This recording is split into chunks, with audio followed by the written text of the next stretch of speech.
한국에 최근에 멧돼지가 극성입니다. 예전에는 멧돼지가 산에서만 살았어요. 개체수가 이렇게 제한이 되어서 크게 문제가 될 것이 없었는데 이게 천적이 없다 보니까 멧돼지 수가 급작스럽게 늘어나고 번식력이 얼마나 강한지, 그리고 이제 추운 겨울이 되다 보고 또 이렇게 짝짓기 시절이 되다 보니까 산에 있어야 될 멧돼지가 어디로 내려오는 거예요? 먹이를 찾아서 인가로 내려오는 거예요. 인가로 내려오고 마을을 돌아다니고 도시에까지 침몰합니다. 그러니까 이 멧돼지가 야성이 강하다 보니까 오는 곳마다 들이박는 거예요. 그러니까 멧돼지 보면 별로 안 용한 것 같아도 이 뿔이 이렇게 날카로워서 이것이 잘못해서 허벅지에 이렇게 찔리다 보면은 깊이, 이게 이제 표피뿐만 아니라 진피까지 안에 동맥까지 파열되어져서 피가 쏟아지면은 빨리 치료하지 못하면 생명의 위험까지 오게 되는 거예요. 그래서 지난달인가요? 뉴스를 보니까 산에 약초를 캐러 2명이 가는데 멧돼지 떼를 만난 거예요. 그 중에 한 명이 급히 피하지 못하다 보니까 이렇게 허벅지에 공격을 받아서 사망하게 되는 사건이 있었습니다. 이것이 산에서만 이루어지는 것이 아니라 마을에서, 도시에서도 멧돼지가 이렇게 난무하다 보니까 아주 사회 현상 비슷하게 참 이게 문제 중에 하나가 되는 것입니다. 그러니까 어떻게 해야 됩니까? 이게 이제 사냥꾼들을 고용해야 되는 거죠. 그래서 엽총, 이 총을 들고서 이 팀을 짜서 사냥개를 이렇게 앞세워서 멧돼지를 이렇게, 왜 천적이 없으니까 멧돼지를 잡아서 어쨌든 국민의 안전을 도모하기 위해서 이렇게 하는데, 이렇게 사냥총을 들고 이렇게 가다 보면은 뭐가 중요합니까? 뭐를 잘 쏘아야 돼요? 총을 잘 쏘아야 돼요. 총이 아무리 비싸냐 안 비싸냐 그게 중요한 것이 아니라 딱 보고 조준해서 잘 쏘아야 돼요. 멧돼지가 저기 있으면 이렇게 쏘기 쉽지 않습니까? 그런데 이렇게 지나가다가 전혀 멧돼지가 있는지 없는지 확인도 못하는 그런 찰나에 멧돼지가 옆에서 공격을 한다든지 뒤에서 이렇게 들이박는다면은 얼마나 위험하겠어요. 그런 위급한 상황에서도 빨리 총을 들어서 막 쏘아야 되는 거예요. 그런데 우스갯소리입니다만은 아무리 총이 좋아도 이 총을 들고 총을 쏘아야 되는데 총을 쏘지 않고 마치 몽둥이를 사용하듯이 이렇게 한다면 어떻게 되겠어요? 어리석은 것이죠. 큰일 납니다. 아무리 좋은 총을 가지고 있어도 총으로서 기능을 사용해야 되는데 잘못 사용하게 되죠. 그것을 마치 몽둥이를 사용하듯이 다른 그 짝대기를 사용하듯이 그 총을 사용한다면 전혀 도움이 되어지지도 않고 오히려 더 큰 위험과 위기 가운데 빠지게 되어지는 것이죠. 우리의 믿음도 그렇습니다. 우리가 하나님을 믿고 예수님을 믿는 믿음의 생활을 하는데 믿음의 생활이 뭐냐, 우리 신앙의 삶이 뭐냐, 우리 기도의 삶이 뭐냐, 정확하게 바로 성경적으로 알고서 살아가는 것이 너무나 중요합니다. 우리가 신앙생활을 한다고 하는데, 교회는 다닌다고 하는데, 믿음 생활을 한다고 하는데 전혀 하나님의 뜻과 하나님의 의도와 차이가 난다면, 전혀 다른 방향으로 간다면 우리는 믿음을 들고 살아간다고 하지만 그것은 전혀 하나님과 관계없는 삶이 되어지는 것이죠. 우리가 현대인들이 늘 언제나 이게 빠지기 쉬운 것은 무엇입니까? 우리가 예수 믿으면 천국 가는 거 맞습니다. 그러나 우리가 어디에 빠집니까? 예수 믿고 천국 가는 거, 그것도 좋고, 또 예수 믿고 하나님 믿고 우리의 이 땅의 삶이 번창하고 성공을 이루고 잘 사는 것, 여기도 우리 마음이 가 있더라는 거예요. 우리가 이렇죠. 예수 믿으면 자녀가 잘 되고 장사도 잘 되고 하는 일마다 잘 된다. 이 맞습니까? 틀립니까? 조심하셔야 돼요.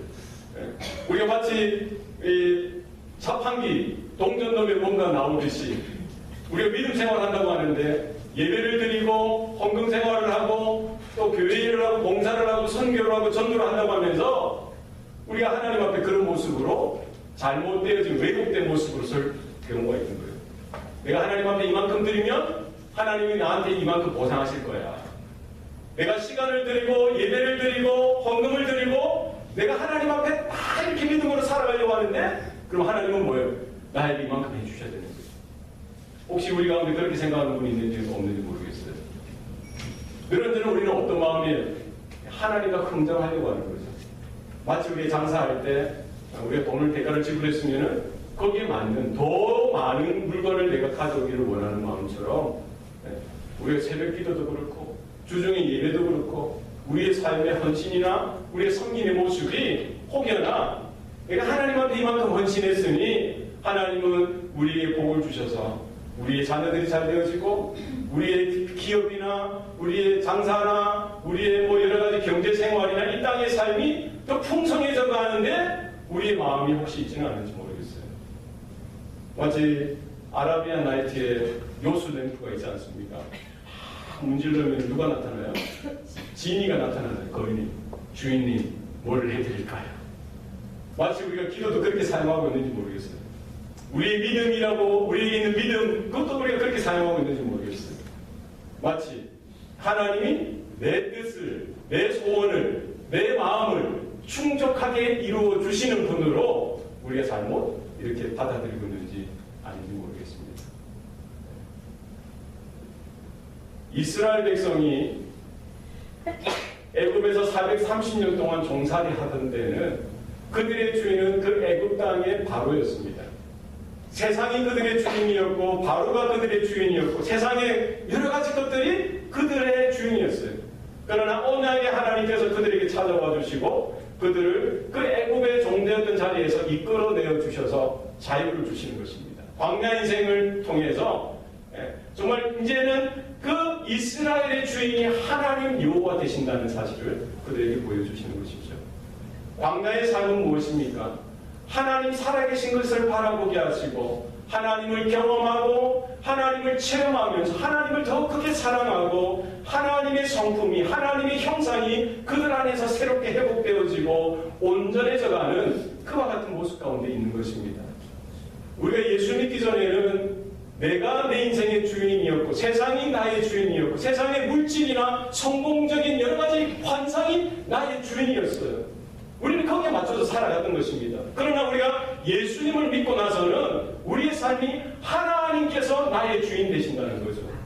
살아계신 하나님께서 나의 주인 되실 뿐만 아니라 우리는 그분의 자녀요 그분의 백성으로서 우리는 하나님을 사랑하며 또 하나님의 살아계신 것을 경험하면서 예수 그리스도의 형상을 회복하고 그분을 닮아가는 삶을 살아가도록 부르심을 받은 것입니다.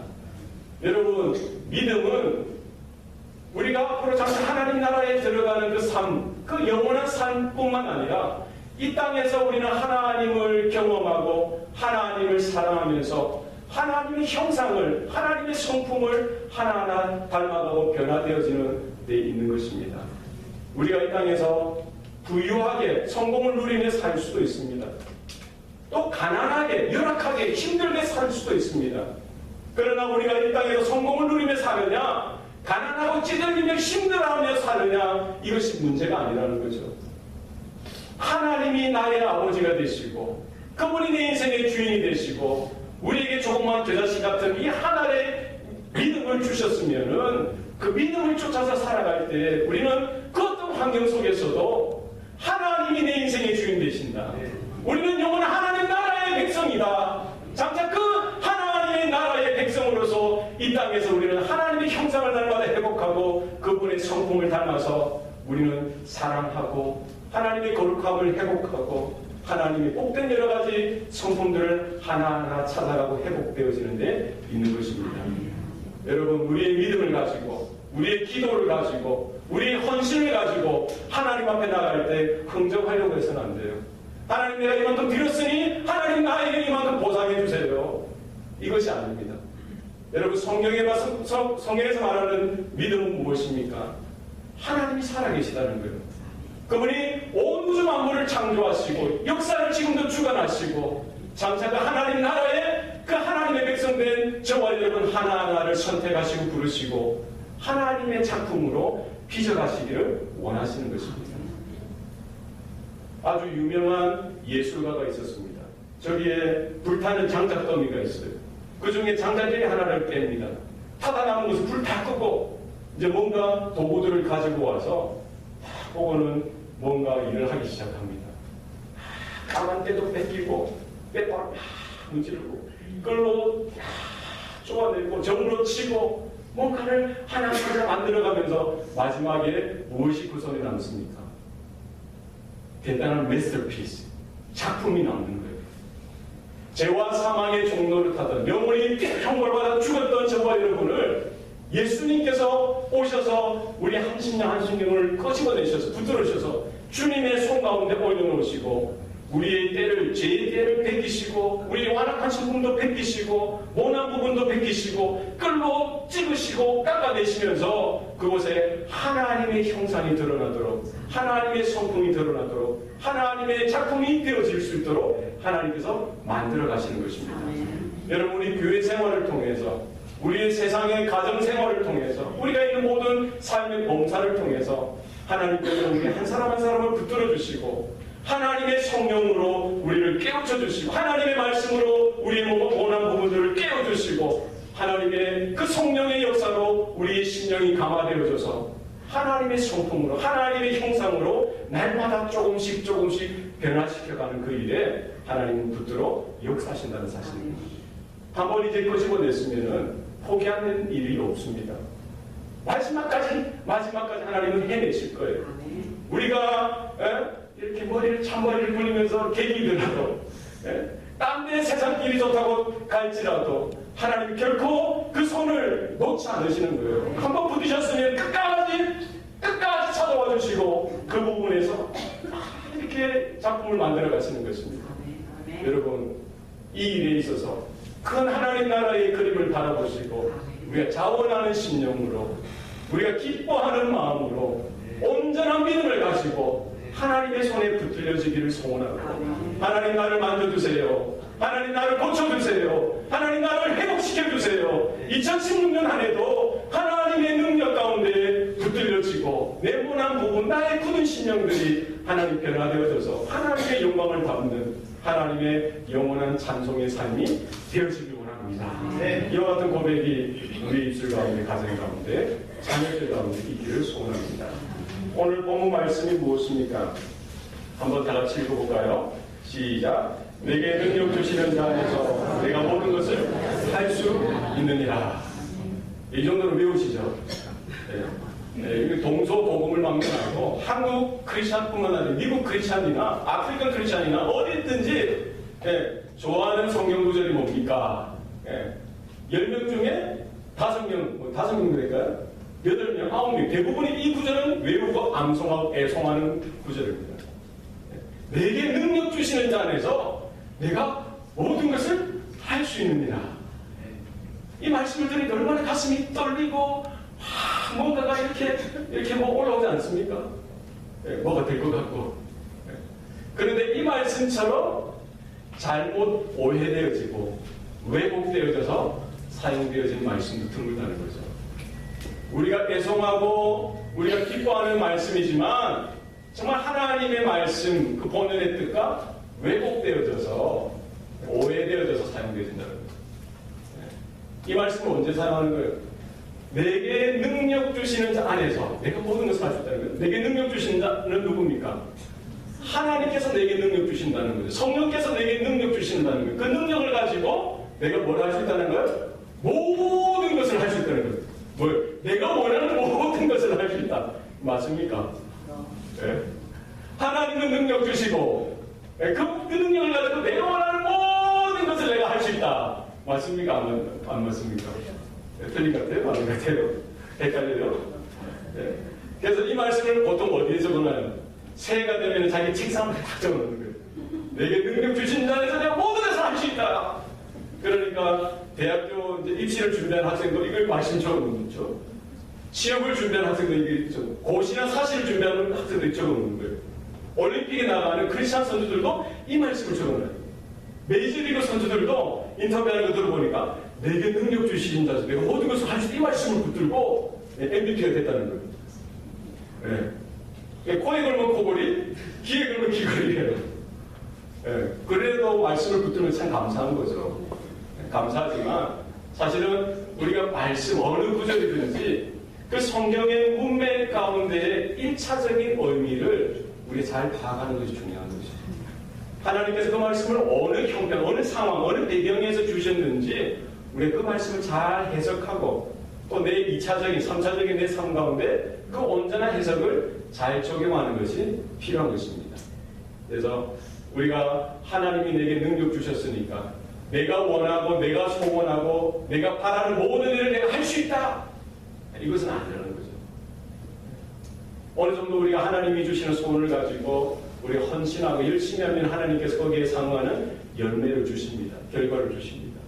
그러나 이것을 우리가 prosperity gospel, 번영신학이라든지 기복신학이라든지 이런 형편에서 이 말씀을 극단적으로 그쪽으로만 하나님 내가 있으면 모든 걸 내가 할 수 있어 이렇게 해석해서는 안 된다는 것입니다. 이 말씀이 언제 주어졌어요? 지금 사도 바울이 로마 지하 감옥에서 지금 이 편지를 쓰고 있는 것이죠. 복음을 전하다가 그는 붙들려서 이제 로마 감옥의 죄수의 신분으로 이렇게 갇혀져 있습니다. 겨울이 얼마나 추웠겠어요. 그 깊은 밤을 그렇게 보내야 되는 그 외로움도 있었을 것이고 배고픔도 있었을 것이고 여러 가지 힘들고 어려운 그런 마음이 들었을 것입니다. 이제 황제의 재판을 앞두고서 그 재판을 통해서 잘못되어지다가는 사형 선고가 되어지면 그 인생을 마감해야 되는 그런 아주 위급한 시점 가운데 있는 것이죠. 이때 빌립보 교회 성도들이 목회자 된 그 영적인 아비 된 사도 바울을 생각하고 그를 위해서 기도할 뿐만 아니라 그 사도 바울을 돕기 위해서 이렇게 헌금을 한 거예요. 연보를 모은 거예요. 그래서 에바브로디도편을 통해서 그 바울에게 보낸 것입니다. 바울이 그 빌립보 교회 성도들의 소식을 듣고 또 그 헌금을 받으면서 참 감사하고 기뻤던 것입니다. 그가 뭐라고 고백합니까? 내가 주 안에서 크게 기뻐함은 너희가 나를 생각하는 그 생각이 다시 싹이 났기 때문에 내가 기쁘다는 거죠. 그 헌금을 받는 것, 그 연보를 내가 받는 것, 경제적인 지원을 받는 것도 기쁠 수 있지만 그것이 아니라 너희가 정말 하나님의 나라를 생각하고 하나님을 생각할 뿐만 아니라 목회자인 영적인 아비 된 나를 이해하고 생각하고 이 고통 가운데 외로움 가운데 함께 할 수 있는 마음이 너무나 감사하고 기쁘다는 것입니다. 내가 이렇게 편지를 통해서 쓰는 것은 내가 궁핍하기 때문에 이렇게 쓰는 것이 아니라 나는 어느 형편에서든지 자족하기를 배웠다는 것이죠. 비천에 처할 줄도 알고 부요한 이 풍부함에 처할 줄도 나는 안다는 거예요. 일체의 비결을 배웠다는 것입니다. 지금 사도 바울은 그와 같은 상황 가운데 오늘 본문을 말씀하고 있습니다. 내게 능력 주시는 자 안에서 내가 모든 것을 할 수 있느니라. 지금 사도 바울이 그 감옥에 갇혀서 죄수의 신분에서 정말 할 수 있는 모든 것, 할 수 있는 유일한 것이 무엇이었겠어요? 무엇이었겠습니까? 대학 가는 거였을까요? 사업에서 돈 버는 것이었을까요? 아니면 그 감옥에서 나오는 것이었겠습니까? 사도 바울 자신이 원하고 기뻐하는 것이 아니라 하나님이 기뻐하시는 그것, 하나님이 나에게 맡기신 그것, 하나님이 원하시는 그것을 내가 할 수 있다라고 고백하고 있는 것이죠. 내가 지금 감옥에 매여져 있고 내가 이렇게 열악하고 힘들고 어려운 상황 가운데 있을지라도 하나님께서 나에게 능력을 주시기 때문에 그분 안에 내가 머물 때에 나는 하나님이 맡기신 것, 하나님이 기뻐하시는 그 소원을 넉넉하게 당당하게 이루어드릴 수 있다라고 고백하고 있는 것입니다. 이와 같은 고백이 저와 여러분의 고백 될 수 있기를 바랍니다. 사도 바울이 이제 고린도에서 사역하다가 에베소 지역에서 사역합니다. 거기 가니까 몇 명의 제자들이 있는 거예요. 그들에게 물어봅니다. 너희들이 어떤 세례를 받았느냐? 그들은 요한의 물세례를 받았다고 합니다. 그럼 너희들이 성령에 대해서 아느냐? 너희들이 성령을 받았느냐? 성령에 대해서 들어본 적이 없다고요. 그래서 바울이 그들에게 가르쳐주는 것이죠. 세례 요한이 말하기를 내 뒤에 오실 그분이 계신데 그분이 성령으로서니까 거기에 에베소에 있는 몇 명의 제자들이 그 말씀을 받고 이제 예수를 영접한 것입니다. 사도 바울이 그애들의 머리에 손을 얹고 기도했더니 성령께서 그들 가운데 충만하게 임하고 거기에 모인 자들이 다 방언을 하고 예언을 했던 것이죠. 거기에 모인 자가 12명 정도 되었다라고 사도행전 19장에 기록되어 있습니다. 그래서 이제 바울이 이제 그 동네에 있는 회당에 가서 또 말씀을 전하는데 한 3개월 정도 전했어요. 그런데 회당에 있는 유대인들이 그 말씀을 듣기를 싫어하는 거예요. 거기서 말씀 사역을 하다가 거기서 나와서 다시 그 에베소의 한 지역에 두란노 소원을 세웁니다. 거기에서 제자들을 불러 모아서 말씀을 강론하는데 그곳에 있는 유대인이나 헬라인이나 다 그 말씀을 받았더라라고 성경이 기록하고 있죠. 그 이후에 거기서 한 2년 정도 사역을 하는데 하나님께서 하나님의 능력을 사도 바울의 손에 주셨다라고 성경이 기록하고 있습니다. 그때 어떤 사람이 사도 바울의 그 썼던 앞치마 그리고 수건 같은 것을 가져다가 병든 자들에게 이렇게 탁 던지니까 뭐예요? 그 질병이 떠나가는 거예요. 그리고 귀신 들린 자에게 그 수건이나 그 앞에 앞치마를 이렇게 탁 이렇게 던지니까 귀신이 떠나가는 역사가 나타나는 거예요. 하나님의 성령의 역사가 사도 바울의 그 사역, 말씀 사역 가운데 분명하게 나타나는 것이죠. 사도 바울이 기도할 때뿐만 아니라 사도 바울이 걸치고 있는 수건이나 행주를 이렇게 병든 자나 귀신 들린 자에게 탁 이렇게 던졌는데도 귀신이 떠나가고 이 병이 떠나가는 역사가 나타났다는 것입니다. 그것이 하나님이 말씀 사역 가운데 함께하는 역사였던 것이죠. 그런데 참 재미있는 것은 무엇입니까? 사도 바울이 자기 신의 육체의 가시를 이게 참 이게 고통스러운 거예요. 이것을 떠나가도록 하나님 앞에 몇 번을 구합니까? 3번을 구합니다. 사도 바울에게 있던 육체의 가시는 뭐냐면은 어떤 신학자는 안질이라고 해요. 안질. 눈이 너무 이게 뭐 고름 비슷하게 나가지고 시야가 안 좋은 거예요. 이게 시력이 너무 힘든 거예요. 이 안질이라고 하는 분이 있고 어떤 사람은 간질이라고 간질. 여러분 간질이 뭡니까? 멀쩡하다고 쓰러지는 거예요. 생각해 보세요.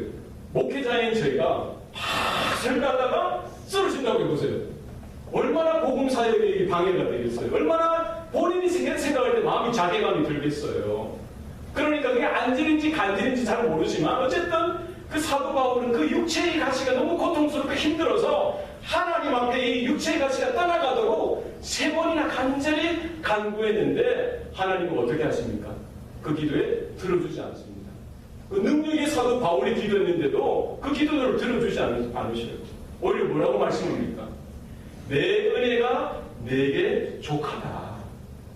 네가 연약한 가운데 나의 능력이 너와 함께 하느니라 라고 성경은 말씀하고 있습니다. 여러분 내게 능력 주시는 자 안에서 내가 모든 것을 할 수 있다 이 말씀은 뭐로 받아들여야 되는 거예요? 내가 원하고 내가 기뻐하고 내가 소원하고 바라는 모든 것을 할 수 있다 이것이 아니죠. 누구가 원하고 누가 기뻐하는 거예요? 하나님이 원하시고 하나님이 기뻐하시고 하나님이 나에게 맡겨주신 그 사명을 이루는 그 일 가운데 우리가 모든 것을 할 수 있다라고 고백해야 하는 것입니다. 그렇지 않습니까? 사도 바울은 소아시아 이 전도 사역을 위해서 준비하고 이렇게 나아가려고 했을 때 환상 가운데 마게도냐 한 사람이 손짓하는 거예요. 오라고. 성령께서 그것을 깨닫게 하시고는 그 소아시아로 가는 사역이 아니라 마게도냐 유럽 쪽으로 가는 사역을 성령께서 인도하신다라고 분명히 그는 확신하게 되죠. 그래서 그 마게도냐 첫 성인 빌립보에 가서 사역을 하게 됩니다. 이와 같이 사도 바울은 사역하면서 이제 예루살렘에서 붙들려서 이렇게 고통 가운데 있을 때 하나님의 성령께서 그에게 어떤 마음을 주십니까? 네가 로마에 가서도 복음을 증거해야 하리라. 이 비전을 주시는 거예요. 그러니까 이제 사도 바울이 그 마음 가운데 이제 목표가 어디예요? 그 당시에 로마예요, 로마. 그래서 이렇게 대제사장 앞에서 재판을 받고 유죄를 선고가 나시고 이제 그들이 사형을 언도할 수 있는 능력은 없기 때문에 권리는 없기 때문에 그 당시 총독 벨릭스에게 가서 재판을 받게 되어지고 이 재판 상황들이 그들이 이렇게 막 요구하다 보니까 불리하게 되어지다 보니까 사도 바울이 뭐를 요청합니까? 내가 로마 시민이니까 로마 황제 앞에 가서 재판을 받기 원합니다. 그래서 이제 그 재판이 정지되어지고 로마 황제에게로 이렇게 가서 재판을 받게 되는데 그 당시에는 이 유대에서 로마로 가기 위해서는 제일 빠른 슈퍼시 뭡니까? 지중해 배를 타고 가는 거예요. 제수의 신분을 배를 타고 이제 그 가게 되는 도중에 유라굴라라는 광풍을 만나게 됩니다. 이틀 동안 이 광풍이 몰아치니까 그 선장도 선원들도 너무나 고통스럽고 힘들어하는 거예요. 그 전날 밤에 사도 바울이 거기서 매여져 있는데 기도하는 가운데 환상 중에 또 성령께서 나타나셔서 뭐라고 합니까? 네가 가이사를 보게 되리라. 로마 황제 가이사를 네가 보게 될 것이다. 이렇게 말씀해 주는 거예요. 그러니까 사도 바울이 뭐라고 합니까? 그 당황해하고 힘들어하고 두려워하는 그 선원들을 향해 선장을 향해서 여러분들이여 두려워하지 말라. 어젯밤에 성령께서 나에게 말씀하시기를 이대는 안전하다라고 말씀해 주셨다는 거예요. 사도 바울은 어떻게 그 상황들을 해야 하는지 그들에게 다 지시하면서 그 광풍을 이겨나가게 되어지는 것이죠. 그래서 결국 지금 로마의 지하 감옥 가운데 내려서 지금 제수의 신분으로 있으면서 그 로마 황제의 재판을 기다리면서 만나는 자들마다 그런 복음을 전합니다. 간수에게도 복음을 전하고 옆방에 있는 또 제수에게도 복음을 전하고 이리저리 만난 사람들마다 예수 그리스도의 십자가의 죽으심과 부활을 전하는 것이죠. 이제 곧 그의 마음 가운데는 그 로마 황제의 재판을 통해서 자기가 사형장의 이슬로 사라질지라도 그의 마음 가운데 뭐가 있는 거예요? 그 로마 황제 앞에 서서 당당하게 예수 그리스도가 나의 주 나의 하나님 온 우주 만물의 역사의 주관자 되심을 전파하는 거예요. 그런 맥락 가운데 내게 능력 주시는 자에서 내가 모든 것을 할 수 있습니다 라고 고백하고 있는 것입니다. 예수님께서 제자들에게 그 제자들을 불러 모으시고 그들에게 요구하시는 게 뭐예요? 너희는 날마다 자기를 부인하고 자기 십자가를 지고 나를 쫓으라라고 말씀합니다. 그 12명의 제자 3년 동안 예수님과 동고동락하고 예수님의 크신 기적들도 경험하고 예수님의 말씀도 잘 배웠어요. 그러나 한 명도 날마다 자기를 부인하고 자기 십자가를 지고 예수님을 쫓았던 사람이 있습니까? 없습니다. 왜? 그들에게 능력이 없었기 때문이죠. 말씀은 받았지만 능력을 받지 못했던 것입니다. 말씀은 받았지만 권능을 받지 못했던 거예요. 예수님이 붙들려서 고초를 당하고 고난을 당하시고 십자가에 이렇게 나아가는 그 걸음 가운데 모든 제자들이 다 도망갔어요. 자기 살기를 두고 다 도망갔어요. 자기를 부인하라고 했는데 자기를 부인한 것이 아니라 예수를 부인한 거죠. 십자가를 지고 예수를 쫓아라고 했는데 예수를 쫓은 것이 아니고 자기 한 생명을 살기 위해서 세상으로 다 도망가 버린 거예요. 예수님께서 십자가에 달려 죽으시고 3일 만에 부활하신 예수님께서 갈릴리에 찾아가셔서 그 제자들 하나하나를 만나주시고 그 십자가의 죽으심에 대해서 그리고 부활에 대해서 분명하게 보여주시는 거예요. 십자가를 경험하게 하시고 부활의 생명을 경험할 수 있도록 그들에게 다시 기회를 주신 것입니다. 그리고 무엇을 주셨어요? 너희에게 성령이 임하시면 너희가 권능을 받고 예루살렘과 온 유대와 사마리아 땅끝까지 내 증인이 되리라 이 말씀을 주신 것이죠. 예수님이 승천하시고 나서 40여일이 지난 후에 성령이 마가다락방에 강력하게 임하시자 그들이 뭐를 받는 거예요? 하나님의 권능을 받은 것입니다. 하나님 나라의 권세와 능력을 받고 나서 보니까 예수님이 명하셨던 그 말씀 날마다 자기를 부인하고 자기 십자가를 지고 나를 쫓으라신 그 말씀 가운데 그들 제자 하나하나 모두가 끝까지 자신의 생명을 선교의 제물로 드리기까지 온전하게 순종할 수 있었던 것입니다. 지금 사도 바울이 로마 지하 감옥 가운데 매여져 있지만 인간적으로 세상적으로 보면 자기가 할 수 있는 것이 아무것도 없는 그런 상황 가운데서도 그가 고백하기를 내게 능력 주시는 자 안에서 내가 모든 것을 할 수 있느니라 라고 고백하고 있는 것은 무엇입니까? 나의 기쁨, 나의 소원이 아니라 하나님 나라의 소원, 하나님 나라의 그 기쁨을 쫓아서 하나님의 뜻을 쫓아서 내 한 생명 주님 앞에 선교의 제물로 온전히 드리기를 원합니다. 내가 죽기까지 주의 복음이 선포되어지고 울려지는 그 일에 내가 온전히 쓰임받을 수 있습니다. 이와 같은 고백이 아니겠습니까? 2016년 한 해가 우리에게 밝았습니다. 여러분 올 한 해 어떻게 사시렵니까? 여러분 자신이 있는 육체의 욕심과 자아를 충족하는 삶을 살아가기를 원하십니까? 이 땅에 세상이 주는 기쁨을 쫓아서 그 기쁨을 이루기 위해서 살아가시길 원합니까? 아니면 하나님 나라를 바라보고 하나님의 살아계신 것, 하나님 십자가의 공로로 우리를 구원하시고 귀한 사명을 주시고 하나님의 소원을 맡겨주셨다면 그 사명을 쫓아서 살아가기를 원하십니까?